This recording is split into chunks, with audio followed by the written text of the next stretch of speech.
बिस्मिल्लाहिर्रहमानिर्रहीम। अस्सलामुअलैकुम नाज़रीन, आज मैं जिस पौधे का तारफ़ आपसे कराने जा रहा हूँ, इसका मैं तारफ़ भी आपसे कराऊँगा, इसको रीपॉट भी करके दिखाऊँगा आपको, और इसका रूट बॉल यानी रूटिंग सिस्टम इसका दिखाऊँगा आपको मैं। इस पौधे का नाम बुचर्स ब्रूम है, या नी हॉम के नाम से भी जाना जाता है। वाइल्ड मैरिटल भी कहते हैं इसको, ज्यूज़ मैरिटल भी कहते हैं इसको, लेकिन इसका बोटानिकल नेम जो है वो है रस्कस एक्विलिटस। इस पौधे में एक इनफरादियत भी है, और वो इनफरादियत क्या है वो भी देखेंगे। तो इस पौधे के बारे में अगर आपके पास सही मालूमात नहीं है तो ये वीडियो आपके लिए है। वीडियो शुरू करने से पहले इसको लाइक कर दीजिए और चैनल को सब्सक्राइब कर दीजिए। इसकी पॉटिंग मिक्स मैंने रेडी कर ली हुई है, जिसमें मैंने 40% भल, 30% रिवर सैंड, 10% किचन कंपोस्ट, 10% छिलका जो चावल का छिलका है वो फ्रेश वाला, और 10% कार्बोनाइज्ड राइस हस्क यानी छिलके को जलाकर उसको जो फर्टिलाइज़र तैयार होती है जिसको ब्लैक गोल्ड कहते हैं, वो मैंने वीडियो डाली हुई है अपने चैनल पे, वो भी आप देख सकते हैं। बड़ी बेहतरीन चीज़ है वो।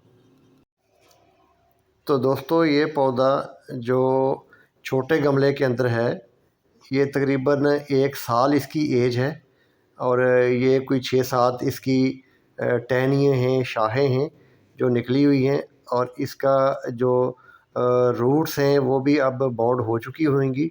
तो मैं इस वाले गमले से बड़े गमले में शिफ्ट कर रहा हूँ मैं। तो अगर आपके पास इस साइज़ के गमले में है तो साल के अंदर या साल के बाद 12 महीने के अंदर आप ये शिफ्ट कर दें, चेंज कर दें।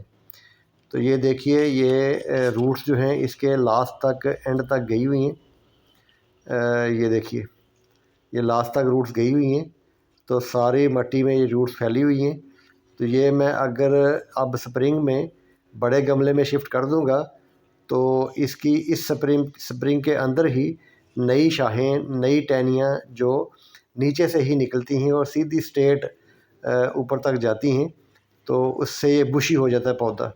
तो अब ये बड़े पौधे में इसको शिफ्ट करना ज़रूरी है। ये देखें, ये ऊपर तक, नीचे से लेके ऊपर तक बाहर को, टॉप पे सॉइल से बाहर इसकी जो रूट्स हैं वो आ चुकी हुई हैं।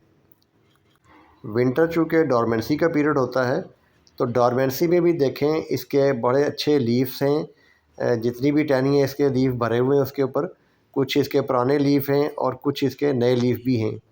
तो अब स्प्रिंग शुरू हो गया हुआ है, फेब मिड जा रहा है, तो बड़ा गमला जब इसको मिलेगा, मिट्टी फ्रेश मिलेगी और वो कंपोस्ट वाली मिलेगी, किचन कंपोस्ट वाली, तो जो नई शाखें निकलेंगी और वो खूबसूरत शाखें निकलेंगी और ज़्यादा निकलेंगी। जितनी इस वक्त हैं इतनी स्प्रिंग में और बन जाएंगी, तो बुशी पौधा ज़्यादा खूबसूरत लगेगा ये। कुछ मिट्टी जो है वो नीचे आप बॉटम में डाल लें, और उसके बाद जितना साइज़ का गमला या बॉल है उतने साइज़ की स्पेस छोड़कर आप बॉल को रख लें, सेट कर लें सेंटर के अंदर, और जो बाकी स्पेस बची है उस स्पेस में आपने वो मिट्टी भर लेनी है जो रिक्वायर्ड है मिट्टी। ये देखिए, इसके अंदर आपको नज़र आ रहे होंगे ये चावल के छिलके जो हैं, जो ब्लैक गोल्ड है, ब्लैक वाले हैं वो तो नज़र नहीं आ रहे, लेकिन वाइट वाले नज़र आ रहे हैं। तो ये मैं बाकी खाली स्पेस में मिट्टी सारी भर लूँगा मैं। ये दोबारा देख लें आप, ये आपको चावल के छिलके नज़र आ रहे हैं। तो इस तरह ये पॉटिंग मिक्स जो है वो वेल ड्रेन पॉटिंग मिक्स बनाई है मैंने, ये आपको नज़र आ रही होगी। तो ये ज़रूरी होती है पौधों के लिए, कोई भी पौधा हो। चंद एक पौधों के अलावा तकरीबन आप कह लें कि 80% पौधे जो हैं वो वेल ड्रेन सॉइल में ही बेहतरीन ग्रो करते हैं। हाँ, अगर आपने ग्राउंड में लगाए हुए हैं, गमले में नहीं लगाए हुए, तो फिर आप किसी भी मिट्टी में लगा लें, पौधा चल जाता है। सिर्फ 1 साल तक उसके लिए मुश्किल होती है। 1 साल आप भल में लगा लें, उतना सा गड्ढा खोद लें कि जितना में 1 साल की रूट्स उस डेवलप होनी है। उसके बाद फिर जैसी मर्ज़ी मिट्टी है पौधा चल जाता है अगर ग्राउंड में है तो। लेकिन अगर गमले में लगाना है तो फिर आपको वेल ड्रेन सॉइल ही बनानी पड़ती है। जितनी मिट्टी भरनी है आपने भर के उसको मुनासिब सा दबा दें, ना ही बहुत ज़्यादा दबाएं इसको, और ना ही इसको इतना नर्म रखें कि बाद में उस पर पानी डालें तो स्पेसेस बन जाएं। स्पेस नहीं बननी चाहिए, और इतना ज़्यादा भी नहीं दबाना चाहिए कि पानी जो है वो नीचे एंड तक ना जाए, ऊपर ही खड़ा रहे। तो ये दोनों चीज़ों का ख्याल रखना होता है। बाज़ लोग ऐसा करते हैं कि जी बहुत ज़्यादा मट्टी दबा देते हैं तो वो मट्टी हार्ड हो जाती है, तो वो भी काम नहीं करना चाहिए। जैसे पौधों का एक मेन स्टेम होती है, तना होता है, इसमें इस तरह का कोई चक्कर नहीं होता। इसमें नीचे से ही, बॉटम से ही निकलती है, स्टेम निकलती है डिफरेंट, पतली सी लंबी सी स्टेम निकलती है, सेपरेट सेपरेट, जो आप किसी भी तरह घुमा सकते हैं।